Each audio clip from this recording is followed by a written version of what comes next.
धान एक ऐसा फसल है जो कि हमारे भारत देश में सबसे बड़ी पैमाने पे की जाने वाली फसल है। इसकी खेती लगभग 89 मिलियन एकड़ में इसकी खेती की जाती है ऑल ओवर भारत में। भारत में चावल खाना सबसे ज़्यादा लोग पसंद करते हैं। जैसे महाराष्ट्र हुआ, बंगाल हुआ, बिहार हुआ, झारखंड हुआ या छत्तीसगढ़ हुआ या मध्य प्रदेश हुआ, इन सब राज्यों में सबसे ज़्यादा चावल खाना लोग पसंद करते हैं। सुबह-सुबह के खाने में ये चावल ज़्यादा प्रयोग करते हैं।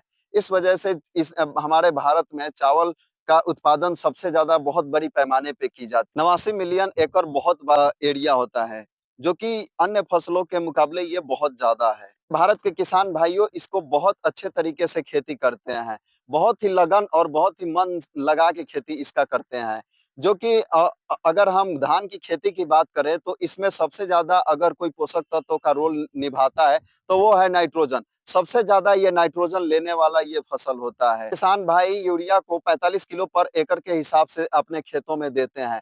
उसके साथ जिंक, जाइम, सल्फर, कैल्शियम इस तरीके का प्रोडक्ट भी वो इस्तेमाल करते हैं, पोषक तत्व भी इस्तेमाल करते हैं।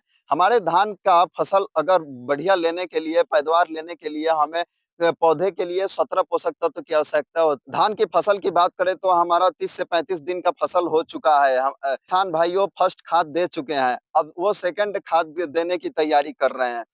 तो फर्स्ट आपका सेकंड खाद तभी आप दें, जो कि आपका फर्स्ट खाद में आप क्या-क्या दिए हैं, तभी आप सेकंड खाद का प्लान करें अच्छे तरीके से। मैं आपको इस वीडियो में बताऊँगा कि आप सेकंड खाद किस तरीके से दें और क्या-क्या आपको सेकंड खाद में अपने धान के फसल में देना चाहिए, जिससे आपको ज़्यादा से ज़्यादा बेनिफिट हो। सेकंड खाद देने का मतलब है आपको पहले देखना पड़ेगा कि फर्स्ट खाद, आपने फर्स्ट खाद में क्या-क्या दिया है, उसके अनुसार से आप सेकंड खाद का प्लानिंग करें। सेकंड खाद में आप अगर दे तो इसमें पोटाश ज़रूर मिलाएँ। अगर आप फर्स्ट खाद में 45 किलो पर एकड़ के हिसाब से यूरिया दिए हैं, तो आप सेकंड खाद में आप यूरिया की मात्रा कम कर सकते हैं। 30 से 35 किलो या 40 किलो, अधिकतम 40 किलो आप पर एकड़ के हिसाब से ले सकते हैं। उसमें आपको पोटाश लेना है। पोटाश आपको 20 से 30 किलो पर एकड़ के हिसाब से लेना है। पोटाश की अगर फ़ायदे मैं बताऊँ तो धान में बहुत अच्छा रोल निभाता है। यह प्राइमरी न्यूट्रिएंट होता है पोटाश, जो कि आपको धान के फसल में इस स्टेज में देने में बहुत अच्छा रहता है। 30 से 35 दिन का धान हो जाता है, जिसमें आप अगर पोटाश का प्रयोग करते हैं, तो बहुत अच्छा आपको लाभ देखने को मिलेगा आपके दाने में। दाने में चमक आती है, दाने को पौधे में रोग-रोधी क्षमता को बढ़ाता है। इस तरीके का आपको बेनिफिट आपको मिलता है पोटाश देने से। पोटाश से आपका चमक अच्छा बनता है, धान में वज़न भी बढ़ती है। तो आप 20 से 30 किलो पर एकड़ के हिसाब से पोटाश दे सकते हैं। उसमें मैग्नीशियम सल्फेट आप 5 से 10 किलो मिला सकते हैं। मैग्नीशियम सल्फेट एक बहुत अच्छा न्यूट्रिएंट माना जाता है हमारे धान की फसल के लिए।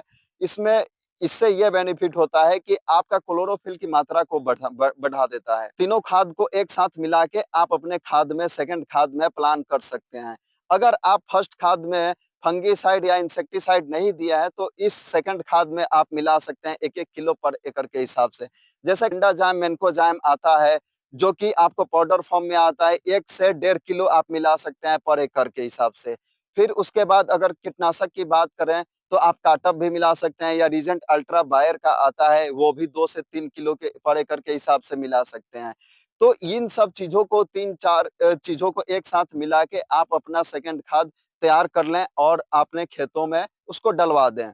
इसके बाद आती है हमारा 40 से 45 दिन का जब फसल होता है, जिसमें आपको बाली निकलने का टाइम आता है, तो उसमें अक्सर किसान गलती करते हैं। जब हमारा धान का फसल 40 से 45 दिन का होता है, तो उसमें भी आपको न्यूट्रिएंट्स की आवश्यकता होती है हमारे धान में।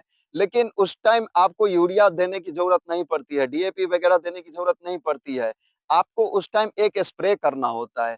स्प्रे में आप उसमें कुछ भी मिला सकते हैं, 19-19, 052-34 या 0050 का स्प्रे आप कर सकते हैं। जैसे बाली अगर आ जाती है, फूल निकल जाता है, तब उसके बाद इसको स्प्रे करना है। पर किलो एकड़ के हिसाब से स्प्रे कर सकते हैं।